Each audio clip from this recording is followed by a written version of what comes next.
It's one of the most profound mysteries in the natural world. An amazing transcontinental odyssey.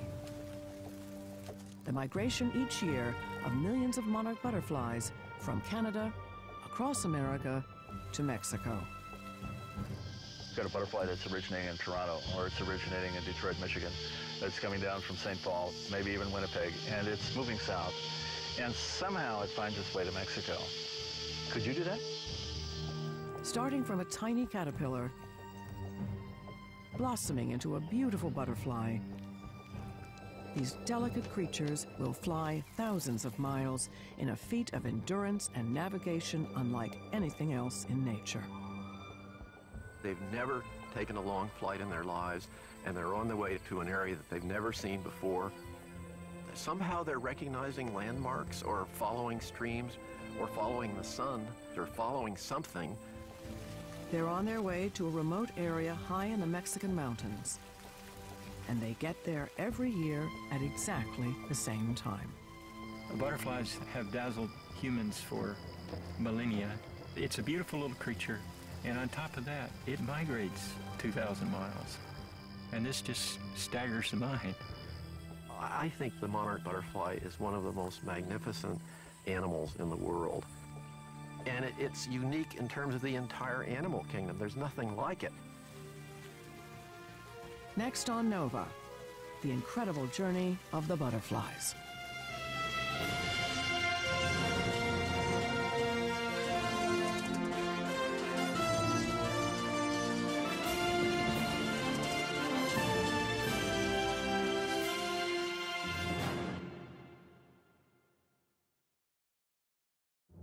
ExxonMobil, taking on the world's toughest energy challenges. And by David H. Koch. And discovering new knowledge. HHMI. And by the Corporation for Public Broadcasting, and by contributions to your PBS station from viewers like you. Thank you.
On a late August morning, just north of Lake Huron in Canada, a miracle of nature is about to unfold.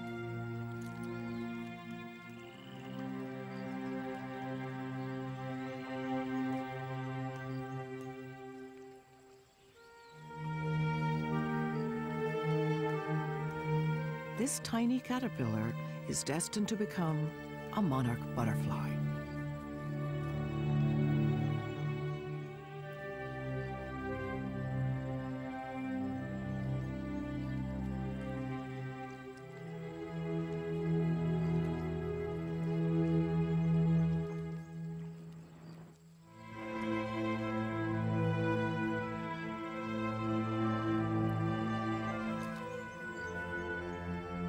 In one of the most amazing transformations in the animal world, the caterpillar will outgrow and shed its skin 4 times.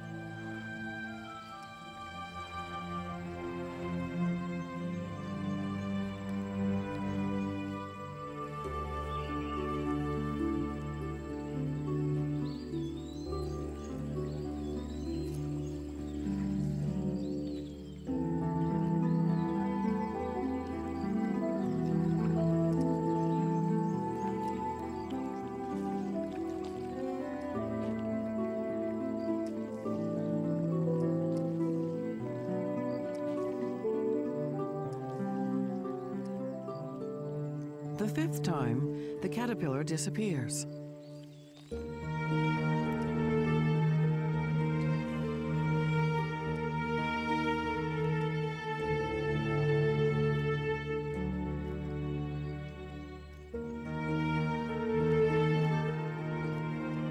It's transformed into a chrysalis, a delicate case within which a completely new being takes form.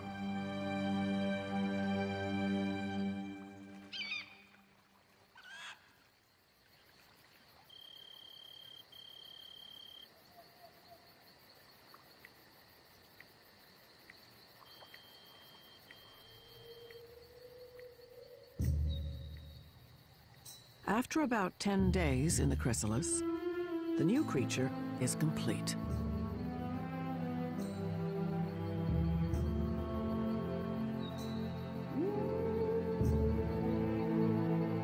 All traces of the caterpillar are gone. And in its place is a butterfly with 4 delicate wings.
But the newly developed monarch butterfly must wait a few hours for its wings to harden.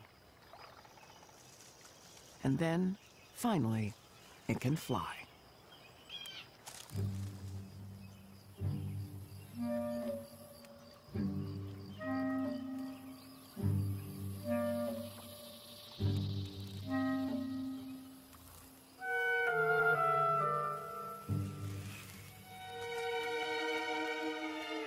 This particular generation of monarch butterflies is special.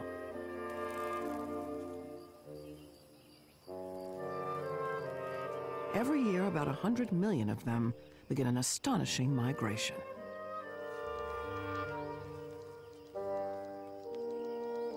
Coming from southern Canada and the northeastern United States, each butterfly, starting on its own, flies about 2,000 miles, arriving 2 months later in Mexico.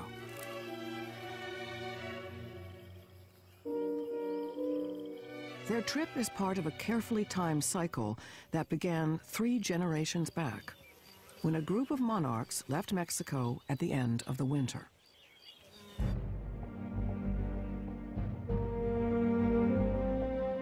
They flew as far north as the Gulf states, mated, and died. The second generation flew to the northern United States. There, they too mated and died, living only about a month. Their offspring, the third generation, completed the last leg of the journey to Canada, also surviving only about a month. But the fourth generation will live almost 9 months, and they'll fly all the way back to Mexico in one epic trip. It's an amazing natural cycle that so far eludes explanation. The mystery starts at the very beginning of the trip, because no one knows exactly what triggers the exodus from Canada.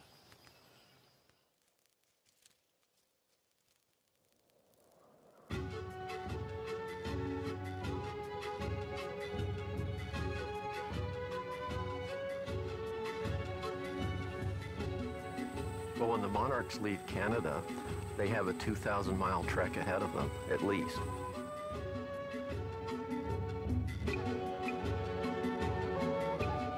They're freshly hatched butterflies. They've never taken a long flight in their lives, and they're on their way to an area that they've never seen before.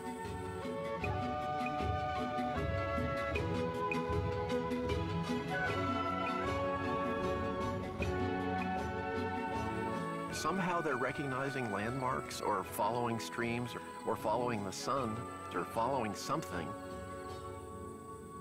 We just don't know exactly how they do it. It's really an incredible journey.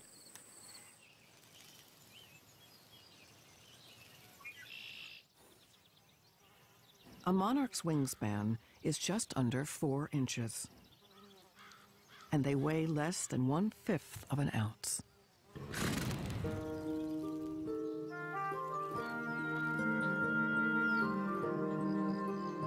So how they survive their marathon migration is another mystery.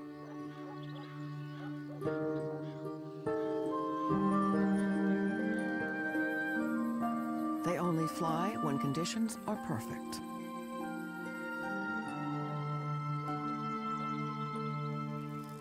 If it's too cold, they get sluggish and can't flap their wings.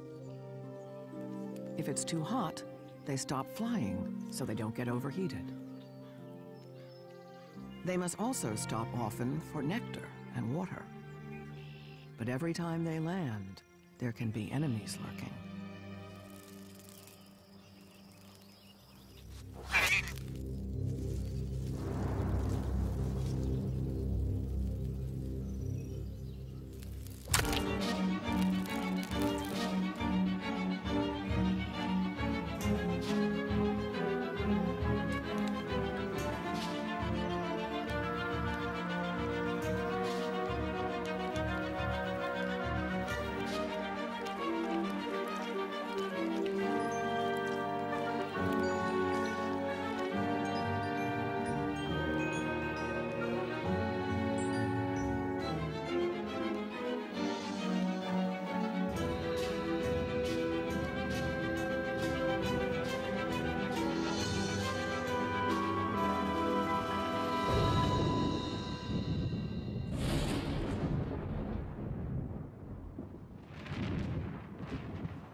Bad weather is also the monarch's enemy.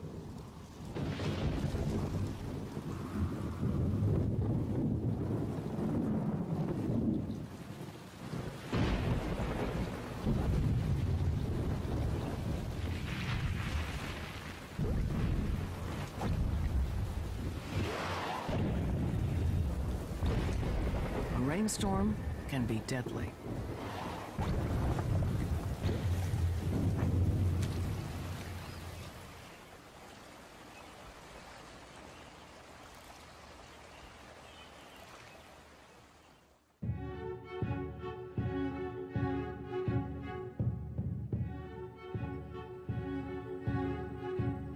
If it survives enemy attacks and bad weather, a monarch that started in Canada has to fly at least 50 miles a day to get to Mexico.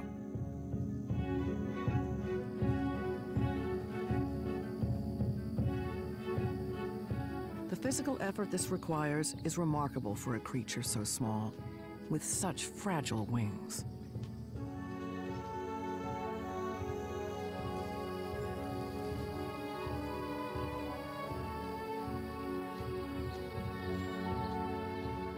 Butterflies are the worst possible body form for trying to make a long-distance migration. They're simply a bad design. Every time they flap their wings, they're using energy at least 20 times the rate than when they're not flapping it. So they're just burning their fuel up at a great rate, much like, say, a helicopter might. And so they have to compensate for their inadequacies by soaring.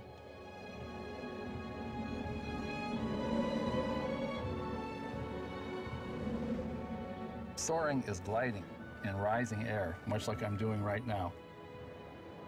The sun heats the ground heats the air above it. As the air heats, it expands and becomes lighter and begins to rise. And pretty soon you have a column of rising air. That's the thermal. Under good conditions, you can maintain the altitude you're at or even gain altitude. A more helpful maneuver is to circle in it. And you see hawks doing this and vultures doing this all the time. Circling in the thermal, staying within it, and this seems like a wonderful free ride, and it is. Soaring's the key to them getting to Mexico.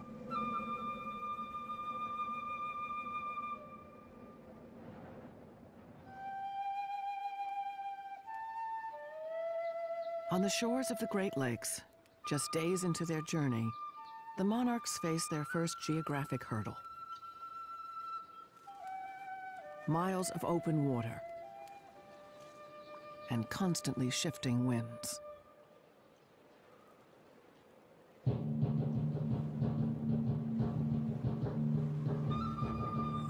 As the monarchs are migrating out of Canada, they hit the Great Lakes, which are a barrier. They can't see across them.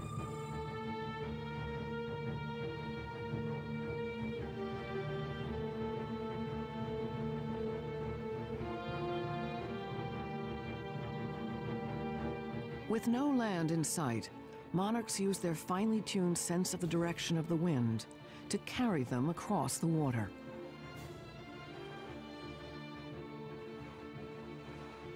If wind from the south, a headwind, threatens to blow them off course, they stop and wait.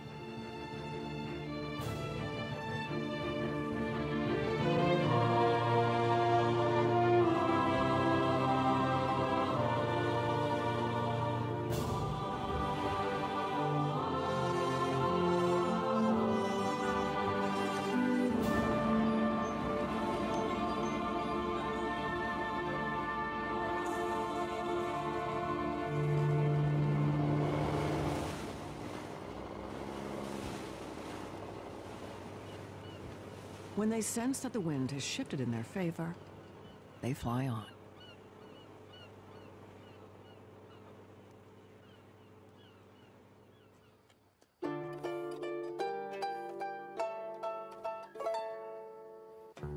The ultimate destination of their incredible journey is a tiny area about 60 square miles and 10,000 feet high in the mountains of Mexico. The local people, called the Mazahua, have lived here for hundreds of years. They believe monarchs represent the spirits of their ancestors, and the arrival of the butterflies each year begins a celebration called the Day of the Dead. It's a very beautiful time when the butterflies arrive. The butterflies would come down, surround us, coming down to give the final touch to the tradition of the Day of the Dead.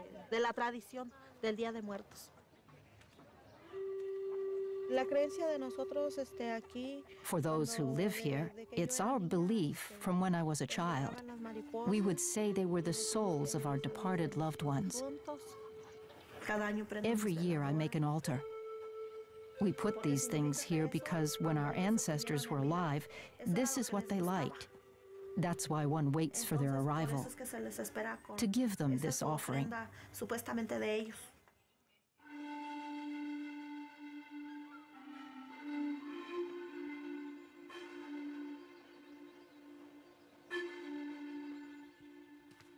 The legends of the people that live near the ocean and the mountains are important to them. For us, there is a sense of space, the freedom to fly with imagination, to fly just like a butterfly. Homero Aregis is one of Mexico's best-loved writers. He grew up in these hills and has fought to preserve them for monarchs. Every year, Lincoln Brower comes here to continue his study of the monarch migration. When you were a young boy, Homero, Yes. did you used to go up to see the butterflies? Yes, every year we came with the school children, and for us it was one of the most fantastic spectacles of the year to go to the Plain of the Mule to see the butterflies. But the butterflies also came to town. They were across the streets. They flew through the town. Exactly. They were looking for water. Sometimes there was in your house. But there were millions of butterflies. And for us, it was an spontaneous miracle to see butterflies here in the Cerro Altamirano. But we didn't know that they were coming from Canada, across the United States. And the Canadians and Americans didn't know that they were coming to these places.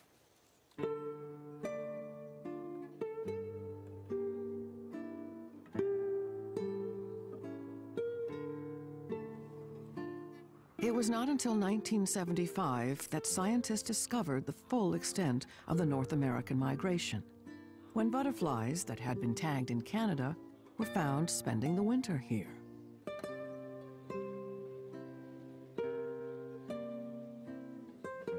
These monarchs return each year to 12 specific sites in these mountains. This is their only destination in the world. It's a perfect environment for the butterflies because of the unique climate. We're talking constantly about this microclimatic envelope, about 3,100 meters, usually on southwest-facing slopes. If you imagine the forest as a blanket that protects the butterflies by keeping the heat in, and also think of it as an umbrella that keeps the rain out. And the tree is like a hot water bottle. It's radiating heat out through the bodies of the butterflies. So when the temperature drops down really low, you'll see millions of monarchs just festooning these beautiful trunk clusters. If you think about it, the bigger the tree, the more heat it holds.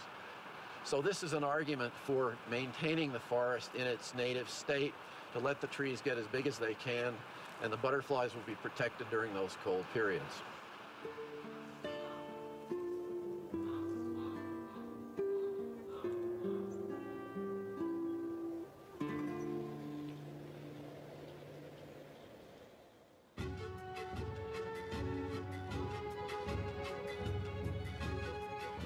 Monarchs live in other parts of the world in warm climates, but only Canadian and North American monarchs migrate such an incredible distance to avoid the certain death of a cold winter.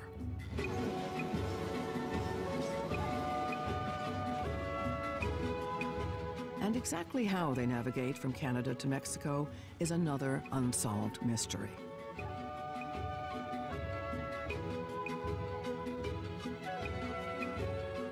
Scientists only have a few clues. One theory is that the butterflies navigate by following a specific angle of the sun in relation to the Earth. Another theory proposes that the Earth's magnetic field may provide a subtle orientation guide. And recently, biologists discovered specific cells in the butterfly's brain that regulate their internal clock and help keep them on course.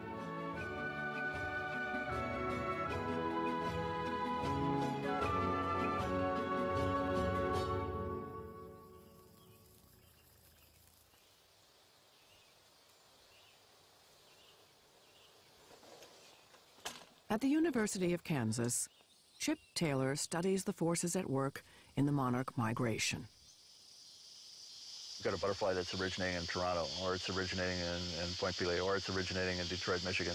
It's coming down from St. Paul, it's maybe even Winnipeg, and it's moving south. And somehow it finds its way to Mexico. Could you do that? And so now you need to tell whether or not it's a male or a female. And so this picture... In 1992, Taylor started a project called Monarch Watch. Are there any over here? Nope, so you know that one's a girl. So let's check out your butterfly. School children and teachers tag butterflies from all over the northeastern United States. The tags don't hurt the butterflies and don't affect their ability to fly. There he goes. But when tagged butterflies are recovered at various stops along the way to Mexico, tracing back the information on the tags helps reveal their flight path and their traveling speed. Let her go. And one of Taylor's tagging experiments had a surprising outcome. We ran some experiments a few years ago. So we took butterflies and we transferred them to Washington, D.C. And initially, when we released them in Washington, D.C., they behaved as if they were still in Kansas. The butterflies who'd been moved to Washington started out flying in the same direction they would have taken to Mexico from their original home in Kansas, almost directly south. But starting from Washington, that flight path would never get them to Mexico. Amazingly, after a few days, the displaced monarchs somehow reoriented themselves and changed course to a strong southwest heading. That meant that even starting from an unfamiliar location, they still ended up in the right place in Mexico. Now this is really exciting stuff, because what this says is that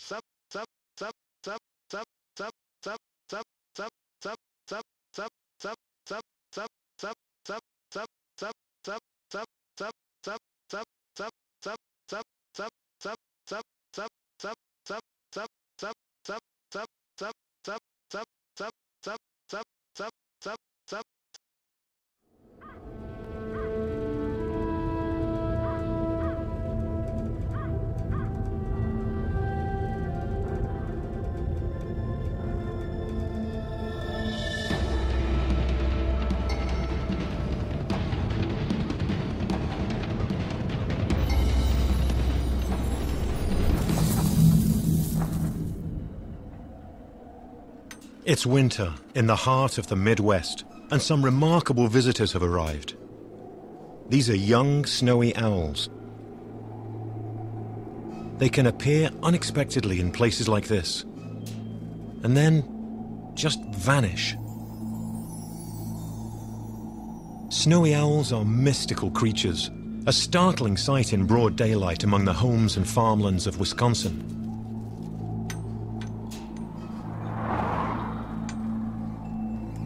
These young snowy owls are here to avoid the worst of the Arctic winter, much farther north. The weather down here is less extreme. And for a young predator, prey is easier to find.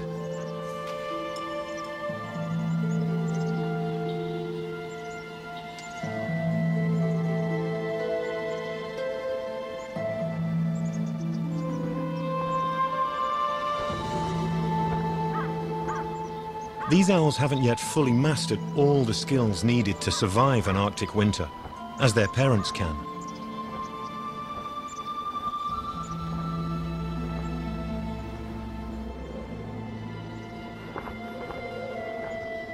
A rare glimpse of them like this is as close an encounter with a snowy owl as most of us will ever have. They belong to a faraway winter world, too harsh for us mere mortals.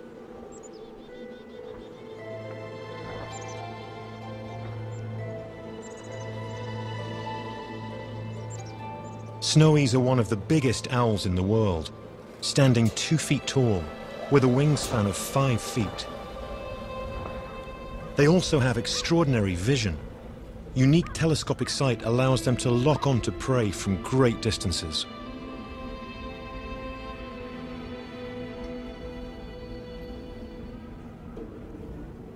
But they'll need more than skill to survive in the Arctic.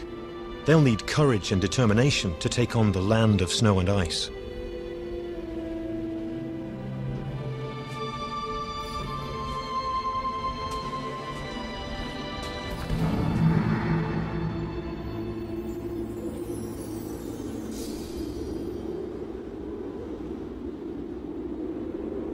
This is the Arctic. In winter, the sun remains permanently below the horizon, in a continuous polar night.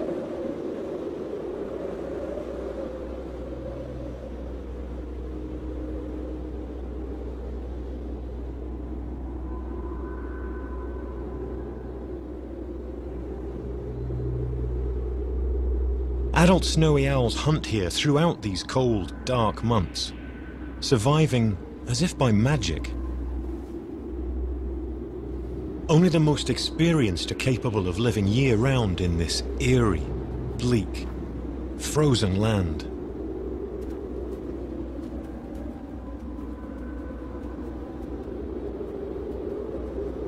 As well as being telescopic, these extraordinary eyes are sensitive enough to see in this permanent twilight. Being powerful owls, they can take large prey, such as Arctic and snowshoe hares. There's often little choice. There is not much life up here at all.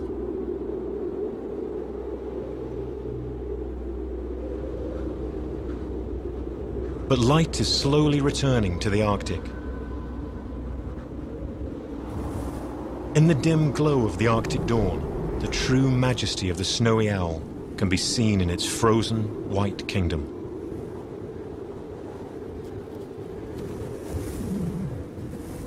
There is little relief from the constant wind.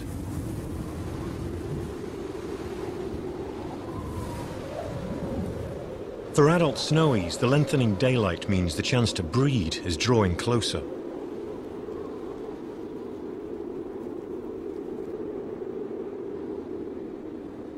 It may not look like it, but the start of the short Arctic summer is racing towards them.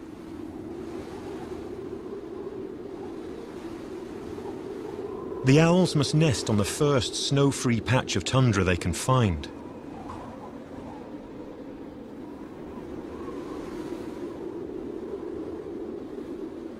From year to year, this can be in a totally different place, anywhere across the entire Arctic.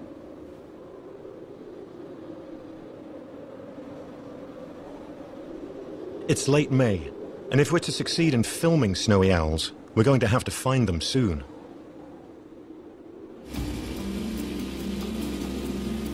Our intrepid team, led by cinematographer Michael Mayle, sets out across the tundra. Snowy owls could be breeding anywhere from Siberia to Canada. Not even the scientists know where we should be. If numbers were high in one area last year, it doesn't mean that this summer will be the same.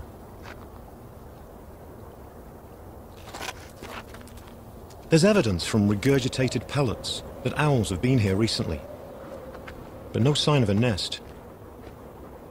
Days pass and we still haven't found any breeding snowies.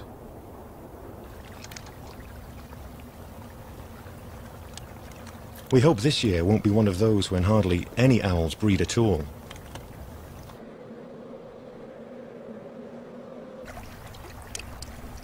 It's June already, and all around us, snow and ice are melting at great speed.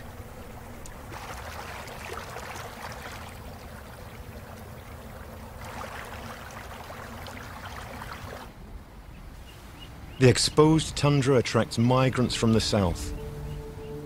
They're all looking for a place to nest. Summer lasts just a few short months. Anything choosing to breed must get a move on.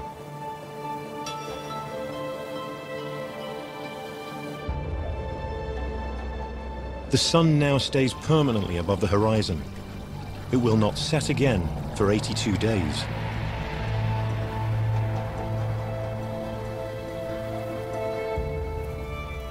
A lead from a scientist has brought us to the north slope of Alaska. In some years, the tundra here is dotted with dozens of snowy owl nests. So far, though, it looks like we've gotten it all wrong. And there will never be time now to move to another part of the Arctic.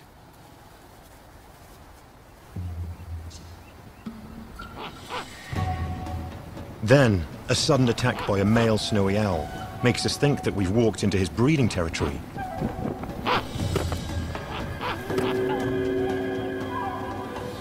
Anything that comes within a mile of a snowy owl's nest can get attacked like this. Even wolves and polar bears. We have to set up the hide a long way back to avoid disturbing him again.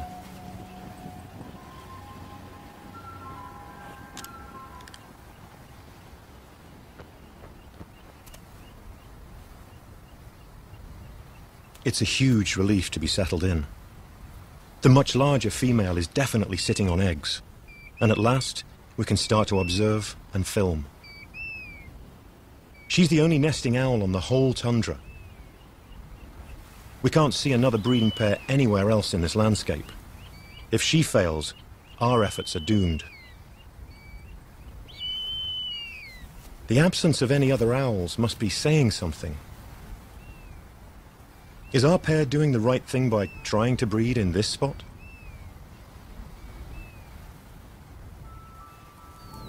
One owlet has hatched. There could be more.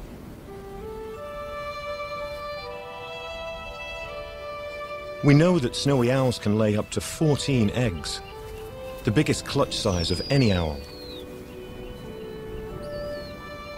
The owlets hatch every few days, but under her blanket of feathers, we have no idea yet how many there are. The male can be seen from way off. His bright white plumage signals to others that this is his territory. With the more camouflaged female keeping the owlets warm, catching prey is all up to him. In weather this good, he must spend all his time hunting. Conditions here can change in an instant.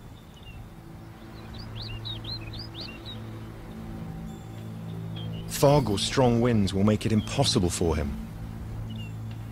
The success of this year's breeding will now depend entirely on how much prey there is for him to hunt.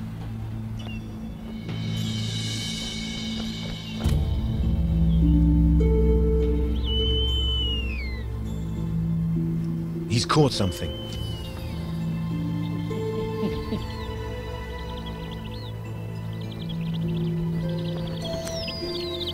It's a brown lemming.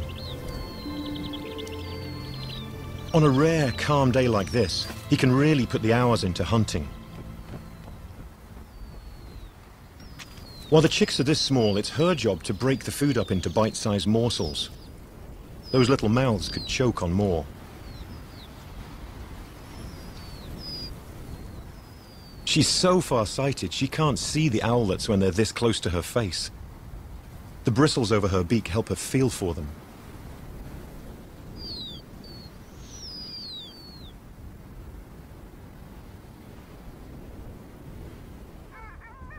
Are there no other owls because they know there's not enough food? Snowies sometimes prey on pectoral sandpipers and red phalaropes that are also trying to nest.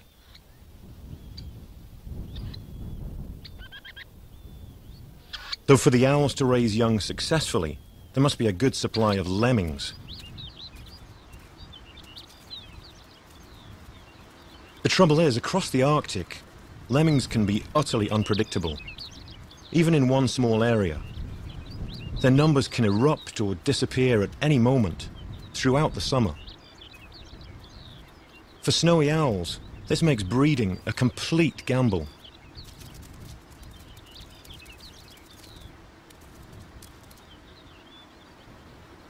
There have been years on this patch of tundra with more than 30 pairs of owls breeding at the same time. This year, the place is deserted, except for our pair. We've found one abandoned nest, which isn't a good sign.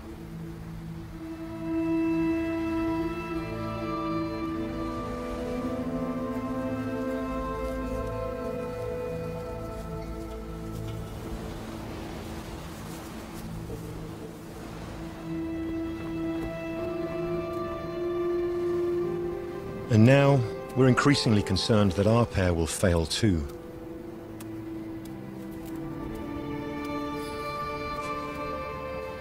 We can count 5 owlets in the nest. 5. They'll need a huge amount of food as they grow. While they are this age, the owlets need their mother's warmth, particularly when it's this cold and windy. With no high point to look out from, their father hovers and uses his telescopic vision to scour the tundra below for movement.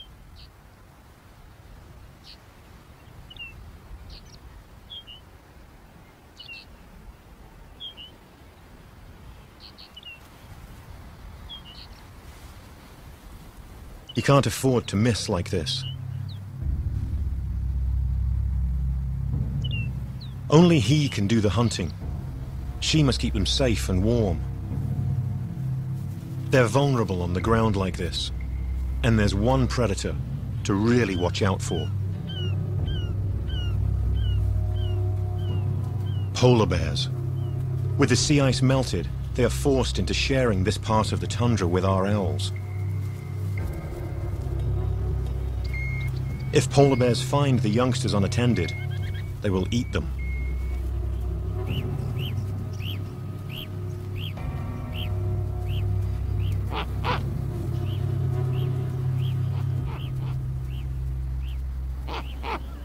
This time, the bears are moving up the coastline,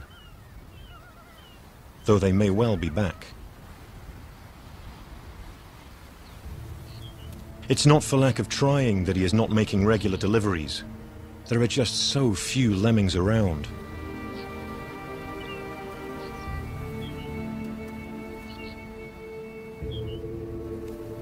This is forcing her out to hunt herself. She's leaving the owlets much earlier than she should.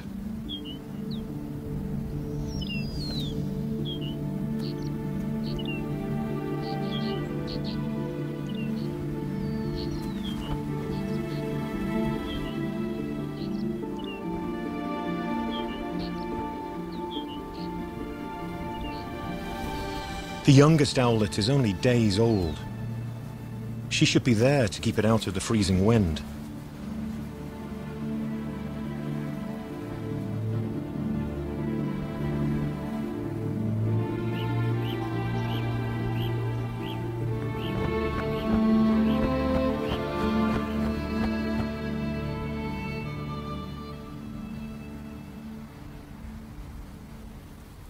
The male has caught a small bird.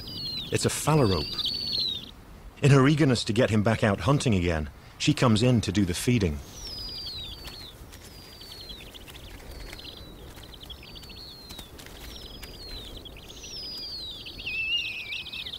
We haven't seen many phalaropes around at all. He's done well to catch this one.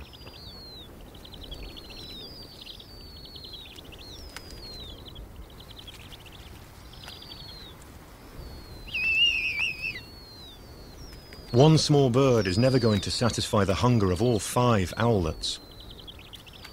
The oldest and biggest tend to reach the food first, and there's not much to go around.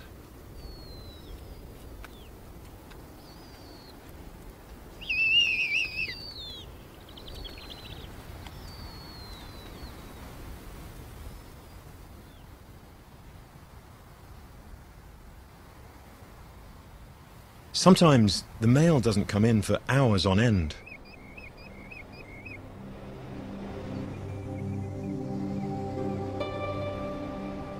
The lack of prey forces her off the nest time and again.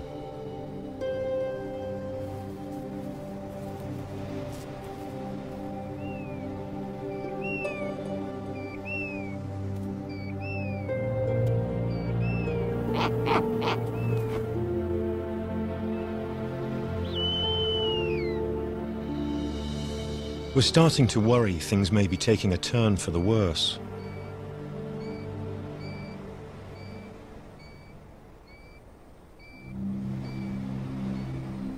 Without her to keep them warm, the owlets are seeking refuge out of the wind, down below the mound.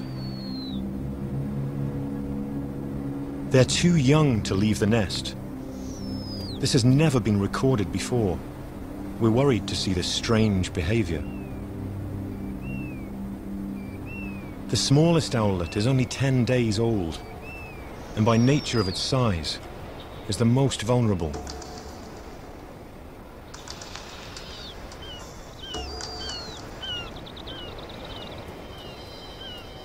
A glaucous gull has been hanging around, and perhaps knows that things aren't going very well for this family of owls.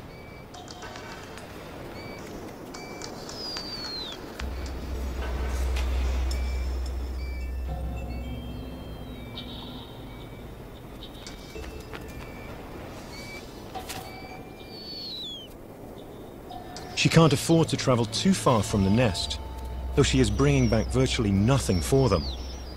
It's as if she doesn't know where to turn.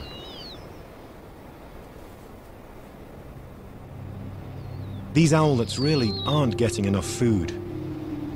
A half-shut eye can mean a bird isn't well. The youngest is looking alarmingly small.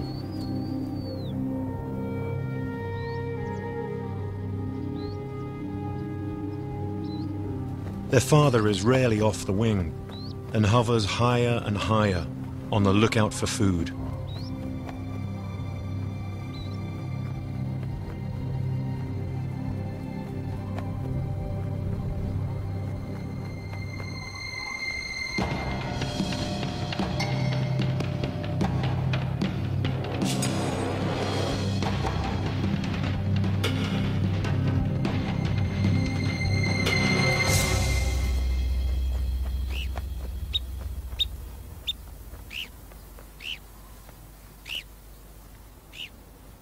His efforts have paid off, but it's a long flight back to the nest.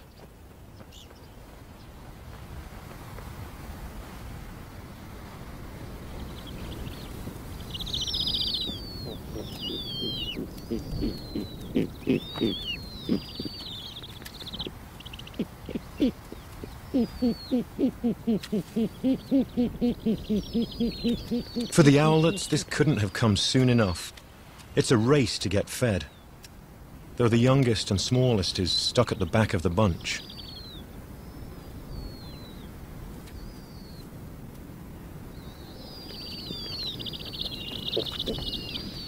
The male seems to have found a promising hunting ground, way off, which is rich in lemmings. He is obviously a good hunter. There has just been so little to catch.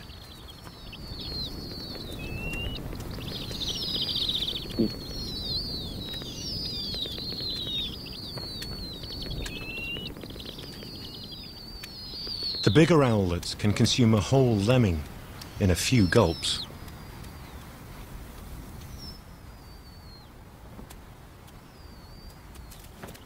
Things are finally looking up.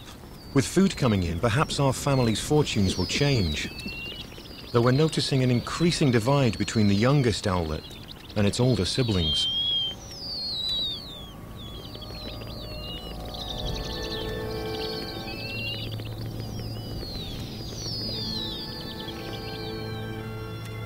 Their mother seems to be aware that the youngest is struggling.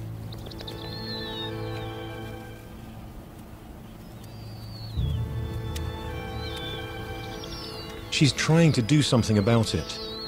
Unlike many other birds of prey, all the evidence indicates that snowies are particularly caring mothers. What we're seeing in front of us certainly supports that.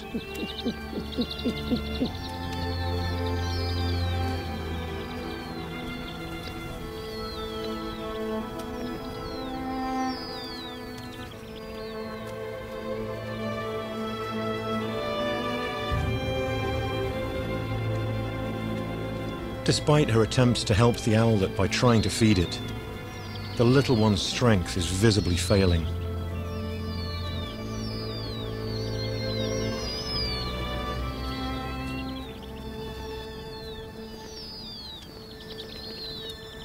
At this age, each owlet needs as many as 5 lemmings a day.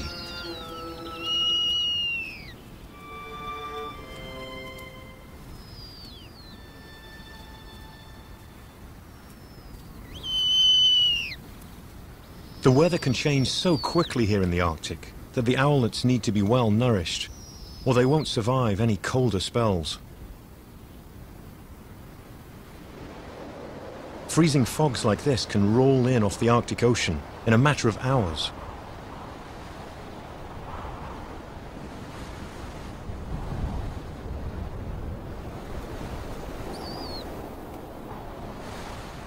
And the bad weather keeps the lemmings underground.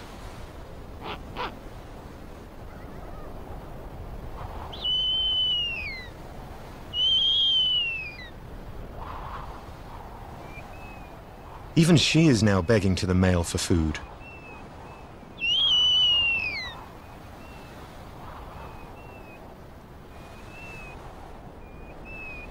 How long is this fog going to last?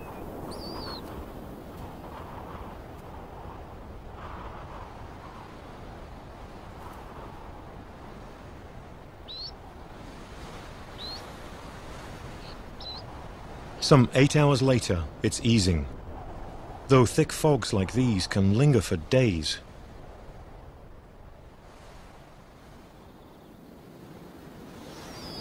Things have taken another turn for the worse.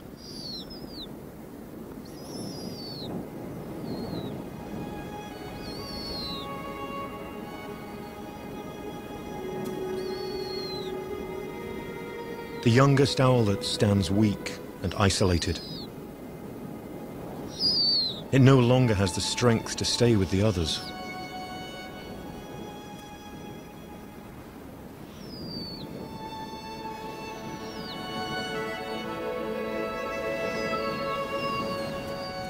She's detecting that it's too weak to feed now.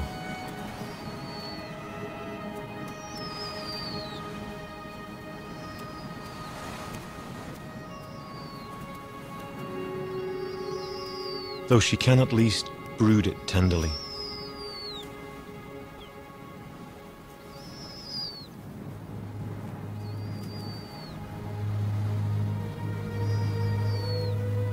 It's really touching to see such a gentle side to her nature.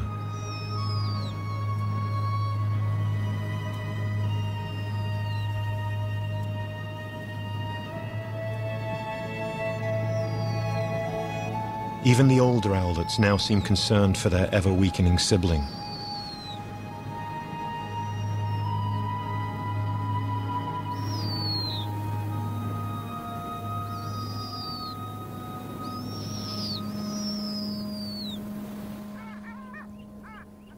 In his relentless search, our male is now prospecting for lemmings right out towards the coast.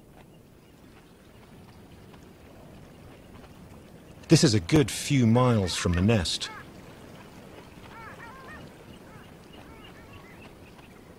The lemming numbers can rise and fall so quickly. It's impossible to know where to look. There could be small pockets of them anywhere on the tundra.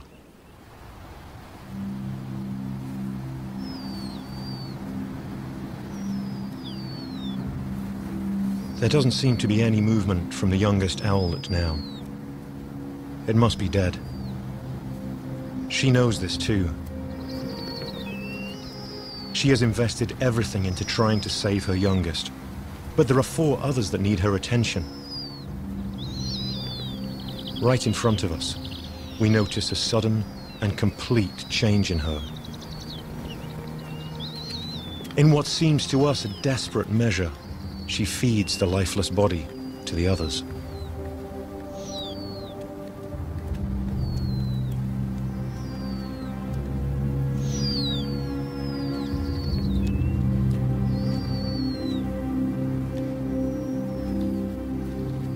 This might at least keep them alive.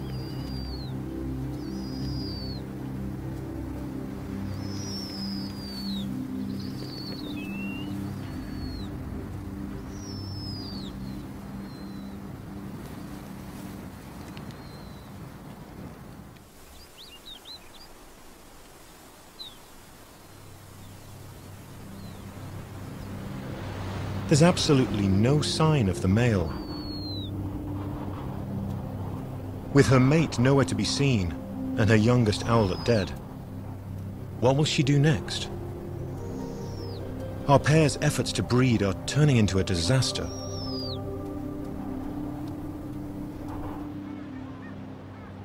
Hours later, we spot him with a lemming. He hurries back to the nest.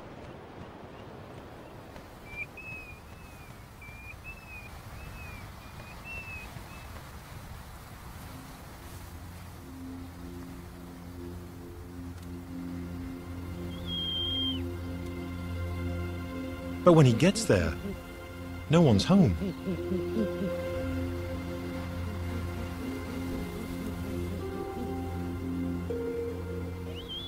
Much to his apparent surprise, all the chicks are off the nest and calling to him from the tundra.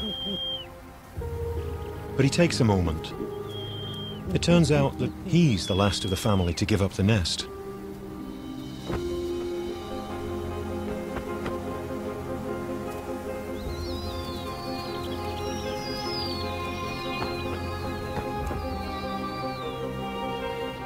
He continues to fly far to hunt.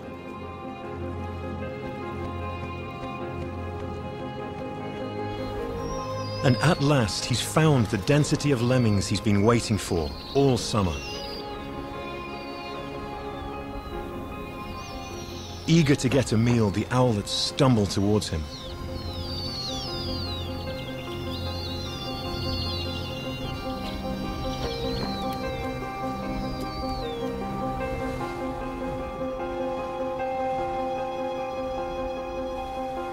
With our family no longer on the nest and moving hundreds of yards a day, we have to keep up.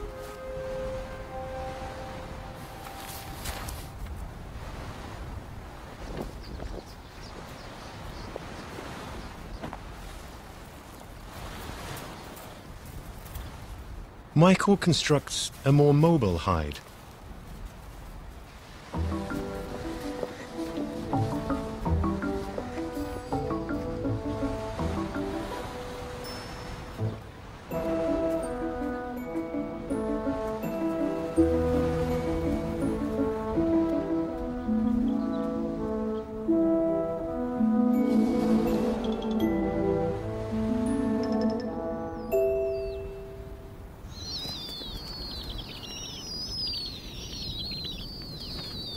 A day like this in July can turn foul in hours.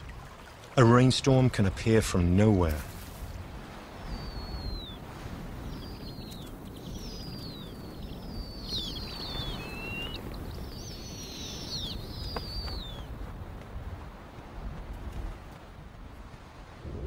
Nothing is easy for these snowy owls. Yet whatever challenges come at them, they seem to keep going.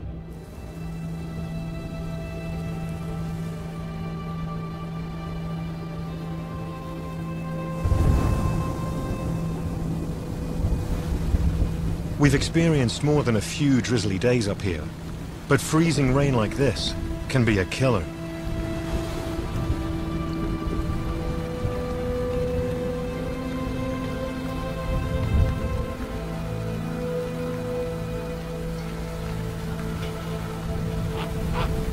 There is no shelter on the tundra.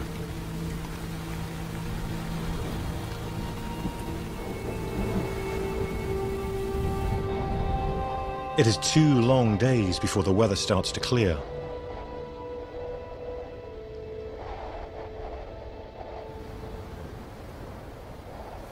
The owlets are equipped with thick grey down. It's one of the best insulators in the natural world.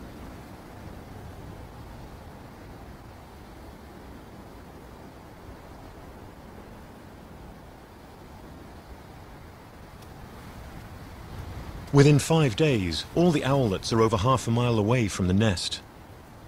It's astonishing to see them waddle across the tundra like this.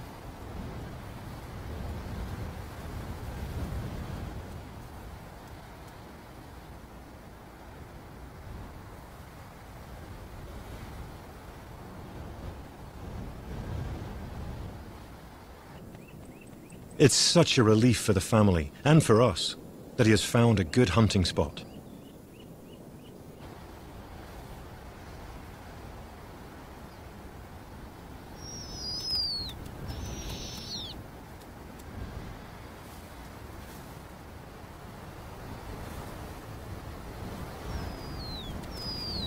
The owlets look so much stronger.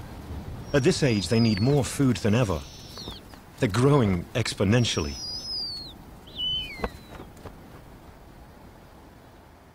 It is now mid-July, and summer has reached its height. Flowers like Arctic poppies add a splash of color to this otherwise bleak landscape.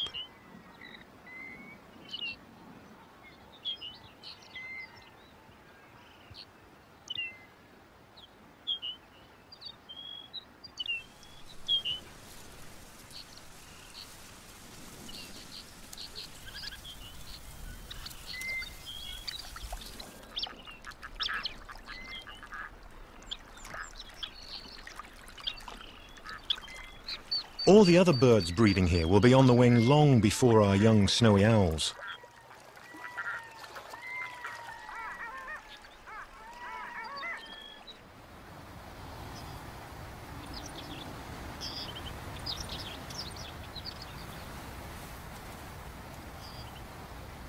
The little snowies are in no hurry to grow up. They still want to wrestle and play, until some movement on the tundra catches their curious eye.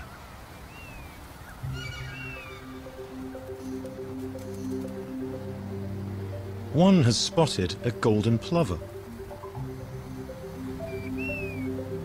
Someday these young snowies will be skilled predators, but not today.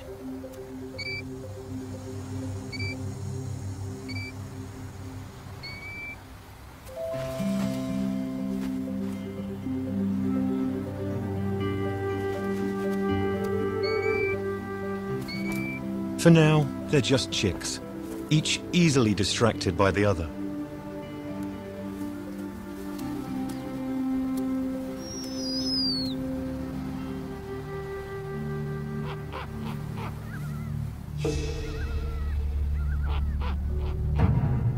Something has alarmed the male.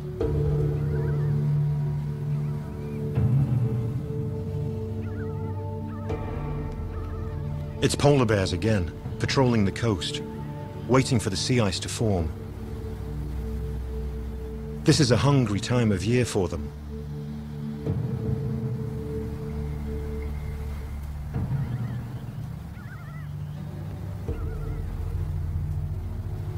The owlets have to stay hidden. Their grey down keeps them well camouflaged, though their scent may give them away.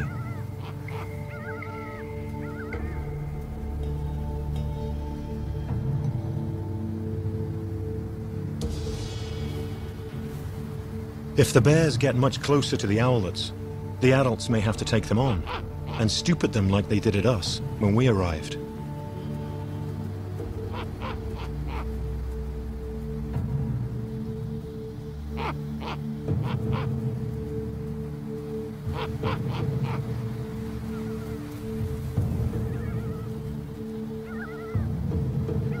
But luckily, the wind doesn't give the owlets away, and the bears move on.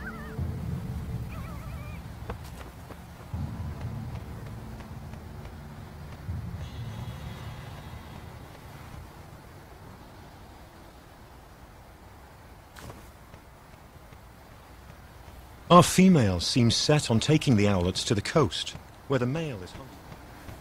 She flies between different mounds, as if to encourage the owlets to follow.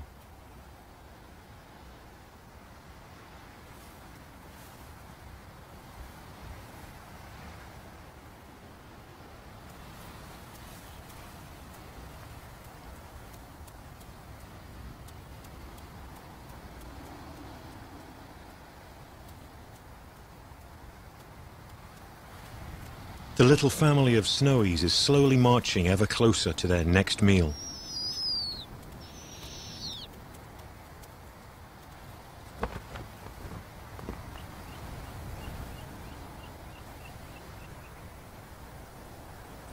They're more than a mile from the nest now, and their father's hunting grounds are only a short distance away. But there's a problem. A river blocks their path. The owlets still can't fly, and to our knowledge, they can't swim either. What are they going to do now?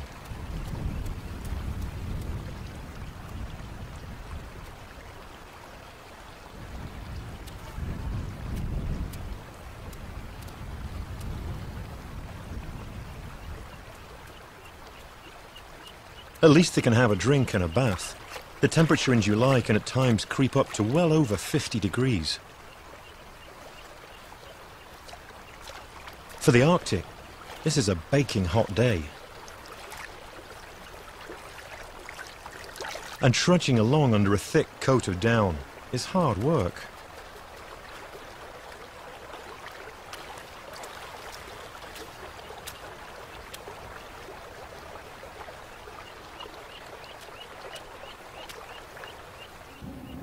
All this warmth and water brings on another problem.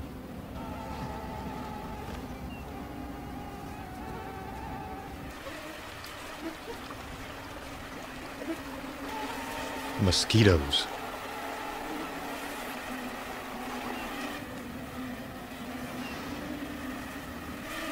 They are torture, especially around the eyes.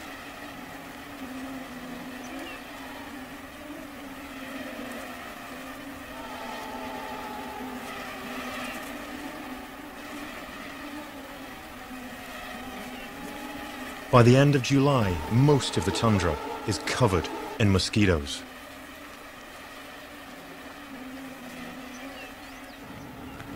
Only a breeze will keep them at bay.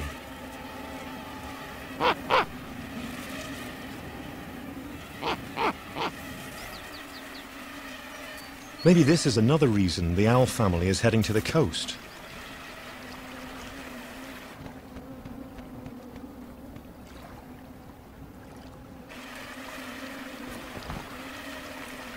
But they're going to have to get across this river, somehow.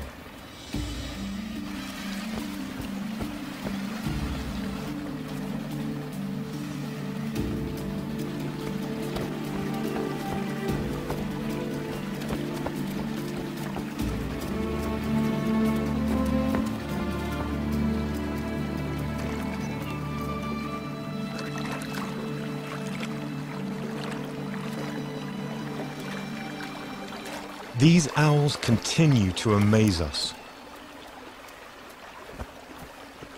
But now, it's every sibling for itself. And not all of them are so bold.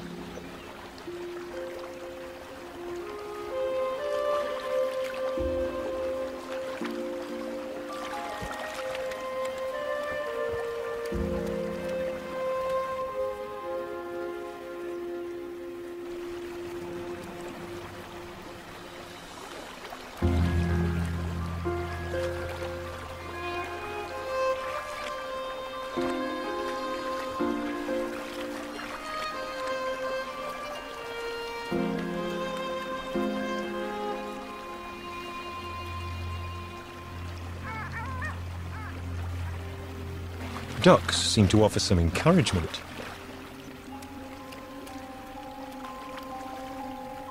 And this owl that plucks up the courage to try again.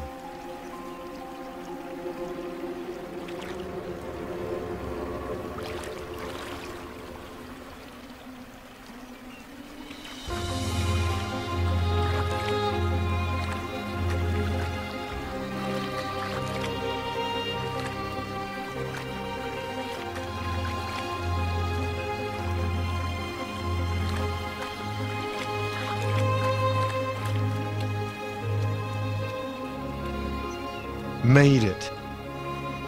We never imagined we would see this. It has never been recorded or filmed before.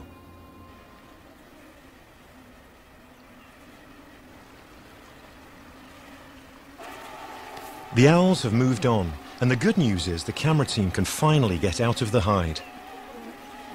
That also turns out to be the bad news.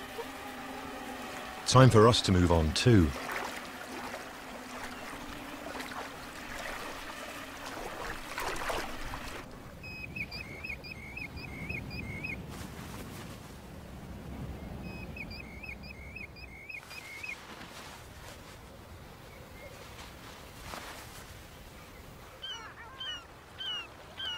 Almost a week has passed.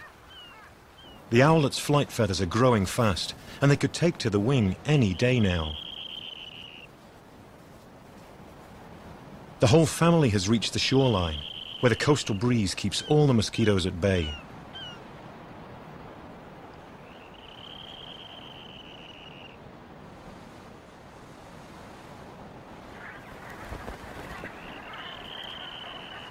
There is an ample food supply here, The adults are catching more than is even wanted.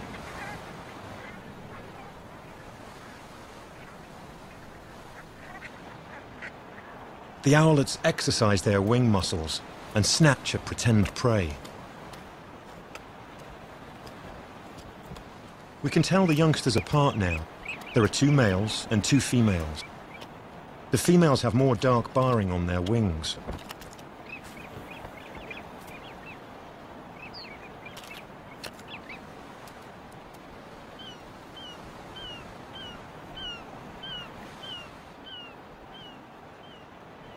The season is turning in front of us.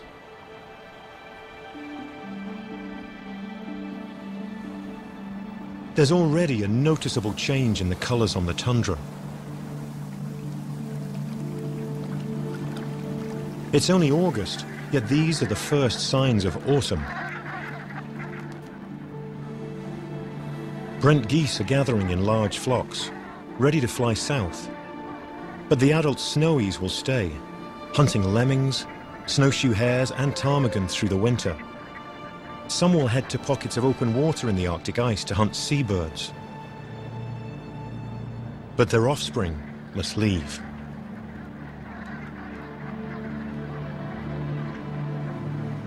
They could never have all the skills needed to stay alive through a winter up here. Only very experienced snowy owls can do that.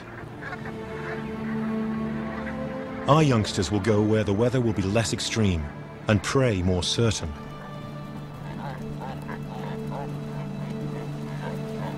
All the summer visitors to this most northern edge of Alaska are now preparing to leave.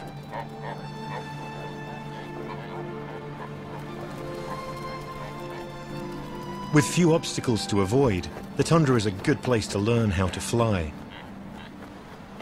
Our snowy owlets persevere with all their strength, just as in everything else we've seen them do.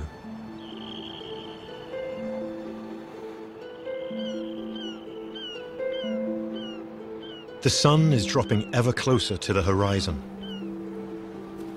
The polar day is coming to an end, and our owlets are taking to the sky for the first time.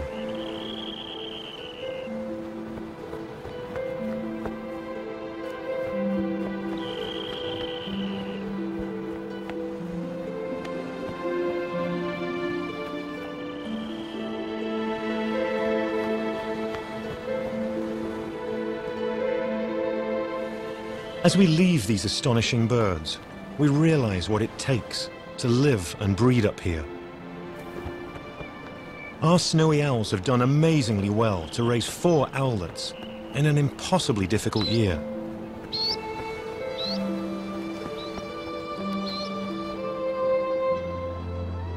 It's not by magic that they succeed in this challenging place. It's by their own skill and their remarkable will to survive.